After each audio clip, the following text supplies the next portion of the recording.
عارفين بقى برطمان المربى اللي احنا راكنينه في ضرفة المطبخ؟ ايوه، هو ده اللي عندك زي ما هو عندي بالظبط. انا حاطينه كده مش بنعمل بيه حاجه، لا تعال نطلعه النهارده ونعمل بيه فكره حلوه قوي هتنفع الولاد في المدرسه، وان شاء الله هتعجبكم الفكره. بس بتمنى ما تنسوش تشتركوا في القناه وتشجعوني بلايك وشير لو انتوا شايفين ان انا بقدم محتوى كويس. يلا بينا نسمي بالله وما تنسوش تصلوا على الرسول عليه افضل الصلاه والسلام. جبت البرطمان بتاعي طبعا مغسول ومتنشف كويس قوي، حطيت فيه بيضتين بدرجه حراره المطبخ، حطيت فيه معلقه من الفانيليا علشان زفرة البيض. لو بتحبي الفانيليا السايلة مفيش اي مشكلة. حطيت 7 معالق صغيرين من الزيت، نزلت عليهم ب4 معالق كبار من السكر. نقلب بقى كل الكلام ده مع بعضه، نقفل البرطمان كده ونقلبه تقليبه حلوه كله مع بعضه كده. احلى حاجه اللي انت اللي هتستخدمي خلاط ولا هتستخدمي مضرب ولا هتوسخي مواعين كتير. وطبعا كل المقادير بتاعتنا هنا بالمعلقه، يعني حاجه سهله خالص. نزلت عليهم هنا ب7 معالق كبار من اللبن يكون دافي معاكي ما يكونش سخن، ماشي كده. يعني بصوا كل المقادير اهيت بالمعلقه. نزلت هنا عليهم ب7 معالق من الدقيق طبعا بكون نخلاه كويس جدا من قبلها، قبل ما احط هنا في البرطمان بكون نخلاه. وطبعا حطيت هنا 7 معالق اهو من دقيق فاخر، دقيق متعدد الاستخدامات اللي متوفر عندي. نزلت عليهم بنفس المعلقه بيكنج باودر، تمام كده. وهنقلب كويس بقى كل الكلام ده مع بعضه. مش هتعرفي تقلبي بالبرطمان كده، يبقى تقلبي ايه بالمعلقه كده وتقلبي كويس مع بعضه كله. هنا معايا معلقه كبيره بنفس المعلقه اللي عايرنا بيها كاكاو خام او كاكاو من عند العطار المتوفر عندك، بس يكون كاكاو خام نوع كويس. هتحطي عليه معلقه برضو بنفس المعلقه من اللبن، وهتقلبيهم كويس كده مع بعض لغايه ما يبقى معاكي زي الشوكولاته كده، شايفين شكله عامل ازاي. وهتبتدي بقى ان انت تحطيه على الخليط بتاعنا ده اهو بالشكل ده. وهنبتدي بقى ان احنا نقلب كده بمعلقه كويس جدا لغايه كل القوام بتاعنا ما يتماسك مع بعضه ويبقى حاجه واحده يعني.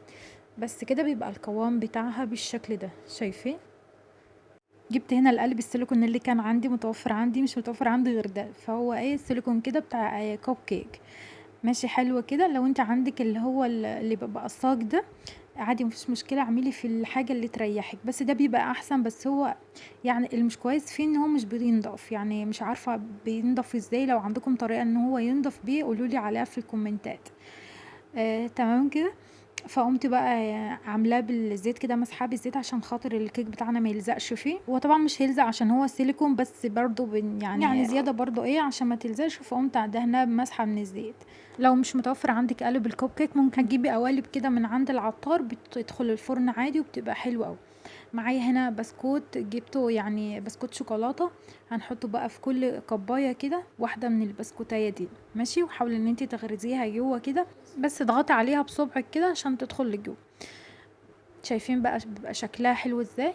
يعني بقى عايزه تمليهم كلهم بسكوت بالشكل ده، او عايزه تسيبي بقى نصهم بسكوت ونصهم ساده، براحتك خالص. حابه تحطي فيهم قطع شوكولاته هتبقى حلوه، او تديها للعيال في اللانش بوكس كده الصبح ان شاء الله، تبقى مغذيه كده للولاد وتبقى جميله. او ما انت كده قايمه تفطري مع كوبايه شاي الصبح هتبقى لذيذه قوي معاكي. الفرن طبعا بنكون مشغلينه من قبلها، تدخل معاكي مش بيغيب خالص معاكي، يعني من 10 ل 15 دقيقه مش هيغيب معاكي في الفرن عشان برضو ما ينشفش والشوكولاته تنشف فيه. تمام كده. بتطلعيه تختبريه بخله، لو طلعت معاكي نظيفه بتسيبي الفرن مفتوح وبتطفيه، وبعد كده بتخرجيه معاكي. شايفين شكله البسكوت اصلا اللي احنا حطيناه بالشوكولاته سايح فيه وبيدي طعم بقى للكوب كيك تحفه. عايزه اقولك ان الولاد هينسفوه كده وانت واقفه مكانك. اعمليه بقى ان شاء الله للاولاد في اللانش بوكس في المدرسه، ان شاء الله هيبقى حلو قوي. وكمان يعني تحطيه كده مع الساندوتش او يعني توفري شويه في المصروف اللي احنا بنديه للاولاد. تمام كده. شايفين اصلا من جوه عامل ازاي طري وهش، وما شاء الله عايزه اقول لكم طعمه تحفه، الشوكولاته سايحه فيه وما شاء الله حاجه كده بجد. ان شاء الله تعجبكم، جربوه ان شاء الله هيعجبكم. شايفين اصلا. وكمان عايزه اقول لكم لو حابه تحطي فيه قطع شوكولاته كمان يبقى تحفه. يا رب يكون عجبكم الفيديو بتاعي النهارده. بتمنى ما تنسوش تدعموني بلايك وشير مع اصحابكم، تكتبوا لي لو حرف واحد في الكومنتات يرفع الفيديو.